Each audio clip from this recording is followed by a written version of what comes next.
এতটুকুতে আমরা আশা করি সবাই একমত যে হিজবুত তাওহীদ একটা বাতিল এবং ভ্রান্ত ফিরকা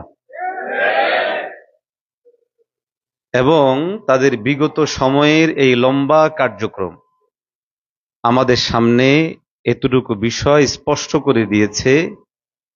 এই হিজবুত তাওহীদ ঈমান, ইসলাম, মুসলমান কারো জন্যই কল্যাণকর নয় এবং কারো জন্যই উপকারী নয়, বরং অনেকাংশে সর্বোচ্চ তাদের যে কার্যক্রমগুলো আছে ঈমান ইসলামের জন্য এটা সর্বোচ্চ পরিমাণে ক্ষতিকারক। এখন ওলামায়ে কেরামের জিম্মাদারি হিসাবে, রাসূলুল্লাহ সাল্লাল্লাহু আলাইহি ওয়াসাল্লামের দিক নির্দেশনা হিসাবে আমাদের জিম্মাদারি হলো উম্মাহকে তাদের ব্যাপারে সতর্ক সাবধান করা। আমাকে যে আলোচ্য বিষয় নির্ধারণ করে দেওয়া হয়েছে সেটা হচ্ছে হিজবুত তাওহীদ ভ্রান্ত বাতিল। এই বিষয়গুলোকে কোন কোন কারণে তারা বাতিল, কি কি বিষয়ের কারণে আমরা তাদেরকে বাতিল বলি, এর মধ্য থেকে কিছু বিষয় আপনাদের সামনে তুলে ধরা এবং সাধারণ মানুষের কাছেও আমরা এই জিনিসগুলোকে তুলে ধরতে চাই। হক এবং বাতিল নির্ধারণ করার জন্য মাপকাঠি ও মানদণ্ড কোরআন এবং সুন্নাহের আলোকে যে উসুল ও জাবেত নির্ধারণ করা হয়, আজকের হিজবুত তাওহীদের প্রতিষ্ঠাতা, হিজবুত তাওহীদের লিখিত গ্রন্থ এবং হিজবুত তাওহীদের যাবতীয় কার্যক্রমগুলোকে সামনে রাখলে দিন ধারণ করেন, ঈমান ইসলামের প্রতি ন্যূনতম দর্দ মায়া আছে এমন যে কেউ এই কথা বলতে বাধ্য, হিজবুত তাওহীদ কোরআনের আলোকেও বাতিল, সুন্নাহর আলোকেও বাতিল, ইজমায়ে উম্মার আলোকেও বাতিল এবং ন্যূনতম যাকে আল্লাহ রাব্বুল আলামিন ফাহমে সালিম, আকলে সালিম দান করেছেন, সেও বুঝবে যে এটা একটা বাতিল এবং ঈমান বিধ্বংসী সংগঠন। হিজবুত তাওহীদ টিকে আছে কিসের উপর? হিজবুত তাওহীদকে মূল্যায়ন করা হবে কিসের উপর? আমাদের অনেক ভাইয়েরা এই জায়গার মধ্যে এসে অ্যাক্সিডেন্ট করছে। তারা হিজবুত তাওহীদের কার্যক্রম ইত্যাদিকে শুধুমাত্র কিছু বয়ান, বক্তব্য এবং আল্লাহ তার রাসূলের কথা বলেন এতটুকু জিনিসকে সামনে রেখে মূল্যায়ন করছেন। এটা তাদেরকে ভয়ঙ্কর, ভয়াবহ এই ফিতনার ব্যাপারে তখন সহজ এবং তাদের প্রতি তাসাহুল হতে উদ্বুদ্ধ করছে। হিজবুত তাওহীদের কার্যক্রম সমূহের মধ্য থেকে উল্লেখযোগ্য কার্যক্রম, কেন আমরা হিজবুত তাওহীদের বিরুদ্ধে এবং তাদের কার্যক্রম নিয়ে উম্মাহকে সতর্ক সাবধান করতে বাধ্য হচ্ছি? কারণ উম্মার কাছে ঈমান ও ইসলাম আসার, ঈমান ও ইসলাম পালনের বর্তমান সময়ে উম্মার সামনে যেই মাধ্যমটা সেটা হলো উলামায়ে কেরাম। হিজবুত তাওহীদ মূলত উলামায়ে কেরামদেরকে উম্মার কাছে অগ্রহণযোগ্য করে তোলার সমস্ত কার্যক্রম তারা করে যাচ্ছে। এখন আমরা হিজবুত তাওহীদকে মোকাবেলা করব কিভাবে? হিজবুত তাওহীদকে মোকাবেলার ক্ষেত্রে আমরা অনেক সময় তাদের কথাগুলোর শুধু জবাবই দিচ্ছি। জবাব তো অবশ্যই দিব, পাশাপাশি তারা যে বিষয়গুলো উম্মার সামনে আমাদের ব্যাপারে প্রশ্ন উত্থাপন করে, একই প্রশ্ন আমরাও তাদেরকে উম্মার সামনে উত্থাপনের মাধ্যমে প্রশ্নবিদ্ধ করা জরুরি। আপনি হিজবুত তাওহীদের বর্তমান ইমাম, এর আগের ইমাম, তাদের ছোট বড় যতগুলো দায়ী আছে সবার বক্তব্য শুনলে, ফেসবুক, ইউটিউবে তাদের যতজন কথা বলেন সবার বক্তব্য শুনলে একটাই মাত্র কথা পাওয়া যাবে, সেটা হলো আলেমরা কি করছে, হুজুররা কি করছে, আলেমরা ইসলামের কি সেবা করছে, এখনো পর্যন্ত আলেমদের মাধ্যমে ইসলামের কি সেবা হয়েছে। কি বলেন আপনারা আমার সাথে কি একমত? একমত। এটাই হচ্ছে মূল কথা। এবং তাদের দাবি হলো যে ইসলামের বিজয়, দ্বীনের বিজয়, এই যাবতীয় বিজয়গুলো এটা হচ্ছে না কেন? এটা আলেমদের কারণে, এটা হুজুরদের কারণে। আমরা যদি এখন তাদেরকে পাল্টা প্রশ্ন না করি, তারা এই প্রশ্ন চালাতেই থাকবে। দেখুন, হিজবুত তাওহীদের প্রতিষ্ঠা, আমরা জানি যে এই আন্দোলনটা বা তাদের যে আন্দোলন, এই আন্দোলনের পিছনে রয়েছেন এনায়েতুল্লাহ খান মাশরিকি, যিনি 1931 সালে আজকের হিজবুত তাওহীদ যেই আন্দাজে কাজ করছে, তাদের দাবি অনুযায়ী সংস্কারমূলক কাজ, এই কাজ শুরু হয়েছিল 1931 সালে।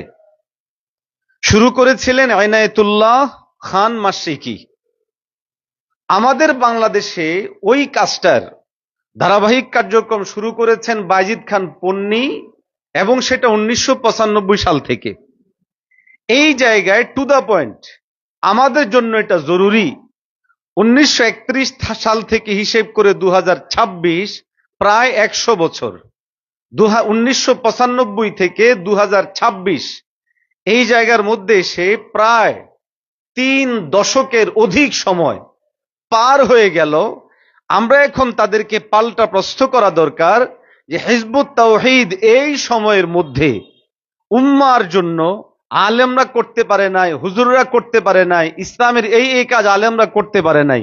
যে প্রশ্নগুলো করা হয়, হিজবুত তাওহীদের প্রতিষ্ঠাতা, হিজবুত তাওহীদের শুভাকাঙ্ক্ষী এবং হিজবুত তাওহীদের যারা আজকে নেতা কর্মী হিসেবে কাজ করছেন, তাদের সবাইকে যদি প্রশ্ন করা হয়, এই দীর্ঘ এনায়েতুল্লাহ খান মাশরিকি থেকে হিসেব করলে 10 দশক, আর 1995 বায়েজিদ খান পন্নীর কার্যক্রম থেকে শুরু করলে আজকের দিন পর্যন্ত প্রায় 3 দশকের অধিক সময় উম্মার জন্য, মুসলিম উম্মার জন্য, মুসলমানদের জন্য হিজবুত তাওহীদ কি করেছে, আমাদের সামনে ফলাফল আসবে শূন্য, এর বাইরে তাদের কোনো কাজ নাই।